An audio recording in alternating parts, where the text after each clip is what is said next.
Beta2Boss with Chase Harmer. Growth, scale, success. Welcome to Beta2Boss, and I have the pleasure today of interviewing Tim Burd. Now, Tim Burd is the mastermind coordinator for Facebook. He also owns AdLeaks. He makes millionaires all over the world with his Facebook strategies, and I'm honored to be interviewing him today. So thank you so much for inviting me down to your home in Southern California. Like I said, smoky California, but we're both here and we're both doing it. So thank you, Tim. I appreciate it. Well, thank you for having me. I appreciate it as always. Absolutely, absolutely. So, Beta2Boss is all about taking a small company and growing it big. And I know that you're doing big things in the side of the Facebook world, and that makes people look at you and they go, "Look at how successful he is. He's, so rich. He's doing all these cool things." But they don't realize you started at the bottom. Now you're here. So I want, like Drake said, huh? Yeah. Well, I want to figure out how did you come up to be how everybody sees you today? That's a great question. So it actually really happened on accident. Yeah. I started a Facebook group about 7 years ago to just to talk to other people about running Facebook ads. Yeah. Because there wasn't any good groups or anything. There wasn't anybody talking about it basically, and it was really complicated. And I just started running it for myself for a client we had. So I just started helping people in the group, answering people's questions, so they would invite their friends, then they would invite their friends, and one thing led to another, and 7 years later, it's over 100,000 people. So you guys started this group, right? But you were this Facebook mastermind before you actually started these groups. So you didn't. So you actually. So how did you figure it out? I mean, what's the key to learning all this stuff? So the key to learning is just putting a lot of time and money in, and a lot of testing. When I started the Facebook group, I would just started running Facebook ads. Right. I was no better than anyone else. Right. I think it was they say that through teaching that you actually learn how to do it even better. So I think by helping other people was one of the reasons that I was able to get so good at it. And then also running it for so many different clients, so many different lead types, e-com, lead gen, info products.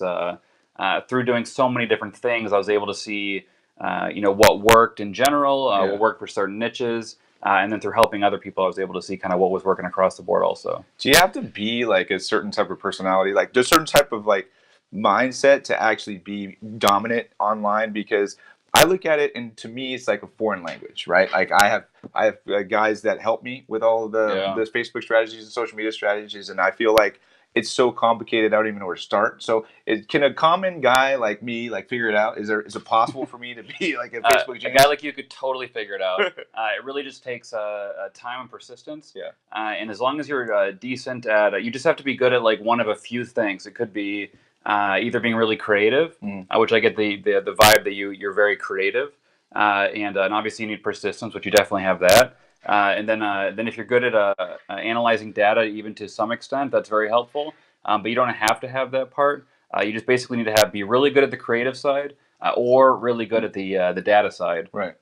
Or just decent at both, and you can do it. Well, my son, he plays Fortnite, but he also watches a lot of YouTube. Fortnite's been blowing up. It is. Have you played it yet? I have a few times, and I'm not as good as my son. He's mastered it, but he also watches those YouTube videos all the time. Now, I actually tried to do Facebook myself when I started, and I failed miserably. But maybe I should have. Is there videos online that I can study or get better at it without spending a fortune, or is there a way to kind of creep up? No, yeah. So for people starting, what I always recommend is to do. It's called Facebook Blueprint, and it's free, totally free, and it's a course by Facebook that walks you through step by step how to do it. Yeah. So it's a great place to start, and then from there, I usually recommend people join the Facebook Ad Buyer group, which is one of my free groups, and it's 75,000 people, that particular group. And you ask your questions in there, and people will answer them all for you. Yeah. It doesn't cost you a dime. And then for the people that basically get serious, I always recommend they join AdLeaks. So we have over 100 videos in there, tutorials, courses, etc. But for just getting started, you absolutely can do it for free. You don't have to pay anybody to learn. You can definitely just do it on your own. But the first 2 or 3 days that I was doing it, I did terrible. I lost thousands of dollars. But then it was day 3. First 2 days was terrible, and I was about to give up. But then day 3, it just crushed. What was the difference that you did between 1, 2, and 3? I believe it was just different ads. This was like years ago, so the options on Facebook were quite a bit different. But I believe at the time it was just a different ad. Yeah. It was just a different image and like ad copy, and that was what changed the whole game. Yeah. And if it wasn't for that, probably be doing mortgages or something still like I used to, or running an affiliate network or something, But Well, okay, so you say ad copy, right? So in all these different things, color schemes, like the way that you present it to the customer, numbers, right? All that stuff. Like, is there a particular strategy? Like, so it's like I know that when I started looking at like how to advertise and look at all these different things, it's like 497 or like you present it like with the sevens and stuff like that. It all makes it more viable. Is how much like relevance is that? Is that credible or? Yeah, so it started off, a long time ago. People used to just charge like even numbers, like $50, right? But then somebody, I don't know who it was. I should look this up. But somebody realized that hey, if we make it $49.99, people were more likely to buy because it like seems like less. And then as it went on, then people tried $49.98, $49.97. Yeah. And some people do now $49.91. It's all about the psychology of it that that last number looks lower. And there's also some tricks to it if it's a recurring charge. Yeah. A lot of people like to make it like 49.32, right. a randomly seeming last two digits. So that when people are scrolling down their credit card statement, they assume it's gas or some sort of random purchase. Because if it's $49.99, anything with a 99 at the end or an exact 00, looks like an automated charge. That's like that actually totally makes sense. So like, they come from the billing world, right? You know some of these tricks. Exactly. Well, like how I mean, so like you have so if you have like a subscription type business, right? A lot of people do you depend on people actually not canceling? Obviously, because let's say like you're selling a tangible product, right? And there's a lot of guys in the nutraceutical space, a lot of guys selling supplements online, and me, a guy that buys supplements and thinks that he's going to work out for like a month, and I sign up for a program and I use it for a month and then I never use it again. So, but you guys want to keep the billing going. So is that the strategy, just the numbers, or is it something else that allows it to be? Well, we really aim to provide value. Of course. But it is funny for a lot of businesses that what you're talking about is called forgotten rebills. It is a term in the industry. Right. I mean, dating sites, any sort of subscription sites go off this model. And that is a large part of their, I wouldn't say a large part, it's a decent size part of their model, because the average retention for almost any subscription business comes in at 6 months. And obviously if you have better customer service, better quality products, etc., you can make that last longer. But part of that is you get the people that cancel after a few months, and then you have the people that keep getting billed for years. Right. Like I've been getting billed by Fiji for like 8 years now for a water shipment every month. Right. And I've moved so many times since then. I don't even know who's getting the water, but I just have not canceled it. And it's been like 8 years. I've been being billed. I mean, is that a specific type of customer that you like can like target? Is that possible? I mean, do you kind of know that don't care about money as much as others? I wish it was as easy as that, but some people that are very wealthy, obviously they're penny pinchers, and they would cancel any charge they're not using, which is a good thing to do. Something I need to get better at, honestly. But yeah, I wish, and there's no good way to like target people like that. So so ultimately, I just aim to bring customers in that really fit the demographic. Sure. And then just provide immense value so that they never want to cancel. Now, okay, so you said that an average length of time is like 6 months, right? So is there a specific product that works better than others, like that you see that you'll have longer continuity? Yeah, I find that the products that have products that are something that people need last longer than stuff people want, right? Because they need it, so they're going to keep it longer. And then also things that people don't want to have to go to the store and buy because it's a hassle. Okay. This could be heavy things like dog food, for example. Okay. So there's like a dog subscription box called BarkBox that's doing very well. Yeah. And they send you a bunch of dog stuff, so you don't have to go to the store and get it. And it's stuff you need because you got to feed your dog, right? Right. So stuff like that, you'll have a larger retention. And then I also find that if you can create a community around whatever the product might be, it could be dog lovers in the case of BarkBox. Sure. You can really get customers interacting with each other, and then people will stay around longer because they're making friends, and they have a sense of community. Are you talking about actually setting up a group around that? Yep. Okay. Cool. So if you are able to create a niche inside of a space like that, that's also a strategy is to create a group. How do you drive people to the group? Great question. So say you already, we'll just use BarkBox as an example. You already have a subscription box and or an e-com store, or whatever, right? Yeah. Doesn't matter, a continuity product, whatever. If you just take people on the thank you page, Right. right now, usually you just dead end people like, thank you for your purchase. If you have any questions, call us. Right. Have a good day. And you leave that customer there, right? Instead of that, say all of that, but then, hey, also join our free Facebook group, Right. and talk to other like-minded individuals.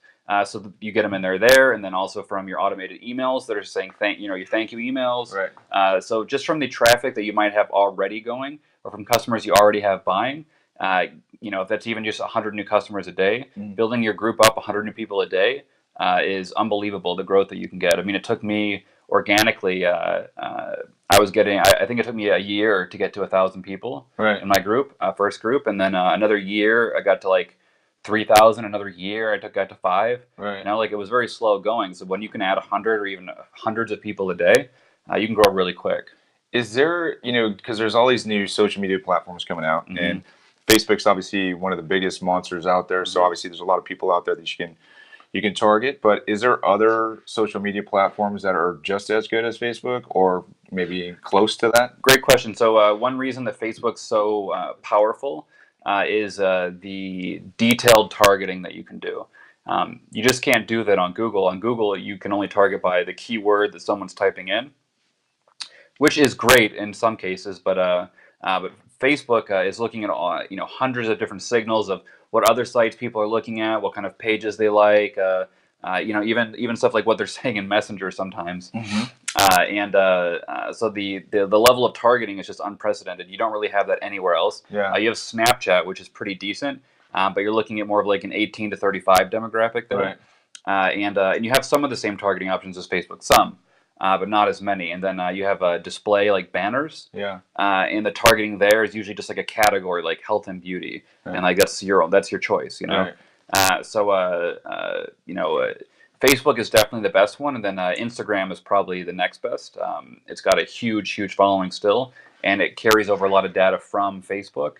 Outside of that, I think there's a lot of opportunity though in YouTube. You don't have super great targeting there either, but you can get views so cheap. Yeah. It's almost to a lot of people these days, it's almost like the same as a TV commercial. Right. As far as credibility. Is there a strategy to building YouTube specifically? Like, because we have a YouTube channel too, but to drive users to or potential people that could be subscribers or something. What's the strategy there? Great question. So I'm definitely not a YouTube expert, so I don't want to pretend like I am and give people bad advice. But I do know that you can do similar things you do with Facebook. So you basically just run video views on YouTube and just ads, obviously, and ask people to subscribe very heavily. I'm sure there's some really good tricks though, but I don't really know them. Going back to what you were talking about, you're saying like Facebook knows all this stuff about you, right? Which is why it's really good to target there. Like, it really freaked me out when Google did this new thing where they're actually finishing my sentences. I don't know if you use Google at all, but like I could go on Google and you don't know if I use Google. Of course I use Google. Well, of course, but on email, right? Yeah. Oh, an email? Yeah, so on the email, it actually like writes my whole emails for me. So like I start writing the emails now, and it finishes the whole email. Pretty soon I won't even need you. Well, and also you got Alexa, right? So Alexa, they're utilizing it in murders and all that stuff. So what's your thoughts on like this new technology and like how it's actually like knows so much about you? It's scary. I learned programming when I was in school, and what's happening here is machine learning. Yeah. And then machine learning is turning into artificial intelligence slowly but surely. So having all these devices around, right in front of us, we have 2 computers here, right? There's microphones and cameras on both. Right. And obviously this has to be being recorded somewhere by the government or by ad companies. Right. Who knows, right? And then all the data you're typing into Messenger and WhatsApp and Facebook messages and LinkedIn and email and Gmail and your Google searches, and like it's out of control. Right. So I think that within a relatively quickly, I think that these computers might know more about us than we do. 100%, 100%. And that's what's scary about it. You're not safe anymore with your technology. It's like watching you. It's like you got to be really careful. It's like 1984. What happened in 1984? Oh, the book. I don't think I read it. Oh no, it was by George Orwell. He wrote it in 1948, and it was the title was 1984. Okay. Okay, and it's about essentially where technology gets so advanced that it's used to keep the man down, you know. And everybody has like a TV with a camera in their living room, and it follows you around everywhere you go. Right. And they know everything about you. Yeah. And where it's like a police state. There was a movie about that. It was called Ed TV, right? I haven't seen that. No. Well, I had a great idea when I was a kid because I used to go out and hang out and have a good time all the time. I thought it would be a great idea to have a camera around with me and all my buddies to follow me around, but that probably wouldn't have been a great idea after all. No, these days, I don't know. Some kids, I'm glad too, because I did some dumb stuff when I was a kid, right? But the kids these days, everything's being recorded, and in some cases, they're recording it themselves. For sure. You know, and that's going to be around forever. Right. You know, humanity has now truly reached immortality because of the cloud. Right. So what is your thoughts on that? I mean, where do you think all this stuff is going? Like, what do you think is going to inevitably happen with all this data? That's a great question. So I think that it's going to be used sort of like that movie Minority Report. Yeah, yeah. Where I think it's going to predict, among other things, I think it's going to predict criminals before they even commit a crime. And people will get locked up who may or may not have actually committed a crime because artificial intelligence won't be 100% accurate. You know, machine learning is not 100% accurate.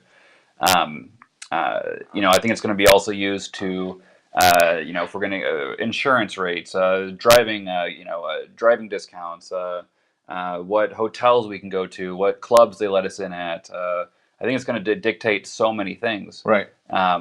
Based on like clout, all sorts of factors. But I mean, for almost any industry, I can think of a few uses. So Right. it's going to be kind of scary, though. Honestly, It will be scary. I'm scared. Like, well, I wonder what the future is going to hold for my son and those kids, and what's going to happen then. But yeah. Let's take a step back, right? You know, you said that you were in the mortgage business, right? So tell me a little bit about your life before this Facebook mastermind and AdLeaks and all the cool stuff that you're doing now. What, you know, how did you get to that point where you decided internet was going to be your calling? So that's a really good question. So my brother, great dude, he's a couple years younger than me. I was 18. I just graduated high school, and I didn't really want to go to college. So I got a job as a mortgage broker downtown Chicago. Nice. This was in like the mortgage boom too, like 2004. Yeah. Right. It was a good time. Yeah, yeah. So I started getting mortgages. I was doing very, very well, and my brother was at home, and he was, you know, he's like, there's got to be a way I can work from my bedroom. He's like, I know there's a way. You know, he was like trying to. My dad was trying to get him to go work at Office Depot, like a normal job for, you know, he was 15 or whatever, right? And he's like, no, I can make more money online, you know. So he did, and he found a way to do it, and then I helped him kind of automate it.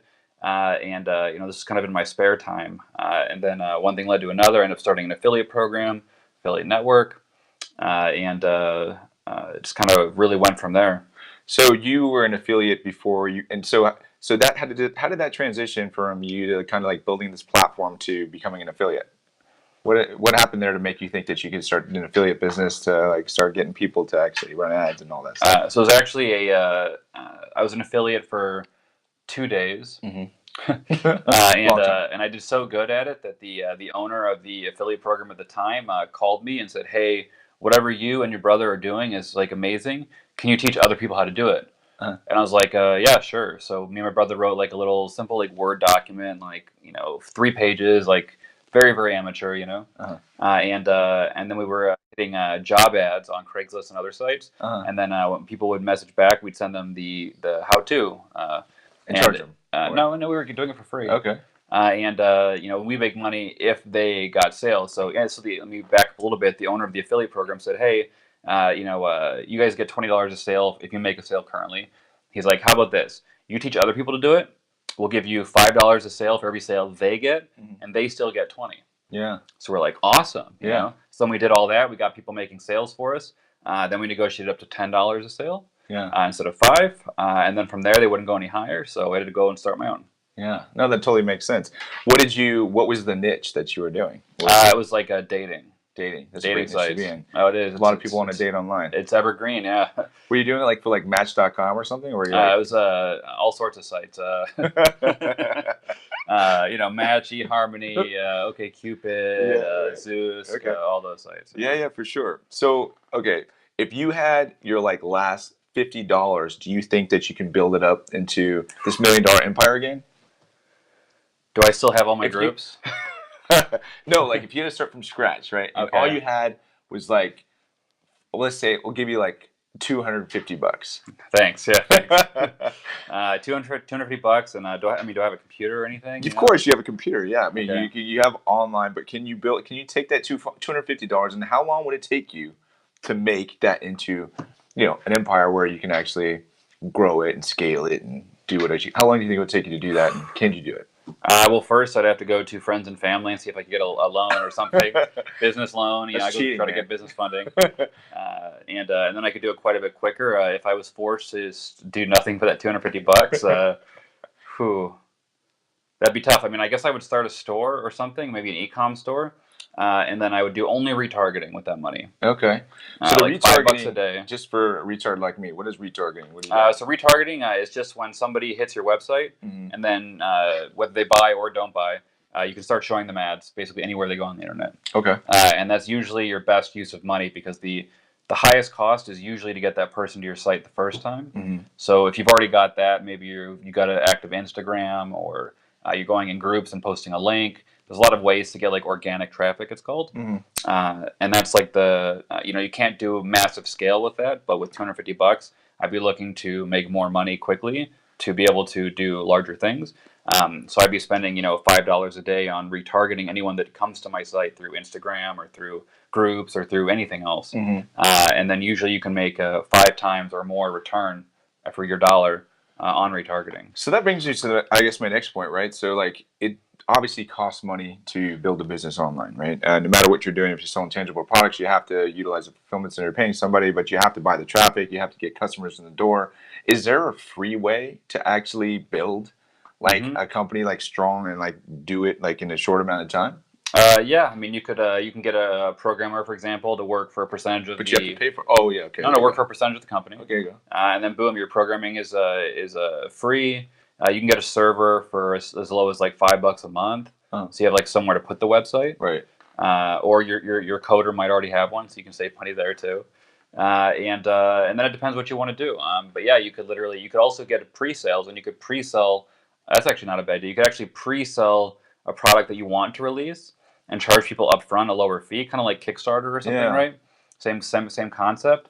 And then you can actually, so that would pay for it to be billed before you even build it. And that's hard to get merchant accounts for, coming from merchant account world. Well, you could just do Kickstarter or something. Yeah, totally. That makes sense. So, AdLeaks and the Facebook groups and all the stuff that you're doing, what is the future for Tim Burd and and the companies that you guys have? So that's a really good question, and something that I think about quite frequently. So my plan at the moment, AdLeaks is my main focus, absolutely. And I also have an ad agency where we run client budgets for them, as long as the budget's 100K plus a month or more. It's agency-wide, is the name of it. But I'm a little more hands-off on that now, which is great. So anyway, the plan for AdLeaks, though, we just partnered with iStack Training, and we have events coming up in January and the very end of February next year, 2019. Yeah. And they're 2-day events with 7 or so speakers each day, 350 people a day. Big stage speakers, that kind of an event, internet marketing related. Right. So we have those 2 events planned, January, February. My goal is next year to do anywhere from 6 to 8 of those events, those would be my first, large events. I've been doing my masterminds and stuff are like 20 to 30 people. Gotcha. So to do 350 is quite a jump. Right. And then how do you drive that much traffic? You get them from your Facebook groups? Yes, it's going to be a combination of all my organic traffic from my groups. Gotcha. As well as some paid traffic and heavy on retargeting. Gotcha. Mm-hmm. So, how do people, if people want to learn the strategies or even go to one of the masterminds that you guys got coming up in the future, how do they get a hold of you and your company? And can they reach out to you directly, or do you have staff? Yeah, I have staff. So it depends which way you reach out to me. So through at Tim Burd Official on Facebook or Instagram, typically you're going to get me responding directly to you. And I do respond as quick as I can, but I get a lot of responses, so it can take a little while. So, but there's also my website, timburd.com, and that's where actually you can sign up for any of the retreats, masterminds, workshops, live replays, trainings. Yeah. That's kind of the central hub at the moment of all the things that involve me, at least. Sure. And that's a great way. And then you can also email tim@timbird.com. It's my personal email address too. But I'm not great at checking my emails. I was gonna say I do fantastic at checking emails. I do have my assistant go through my email and give me anything important. But some things do slip through the cracks now and then. So. Yeah. Tim, man, it's been a pleasure. I really appreciate your time. And as always, keep up the great work. I appreciate it, man. Thank you, brother.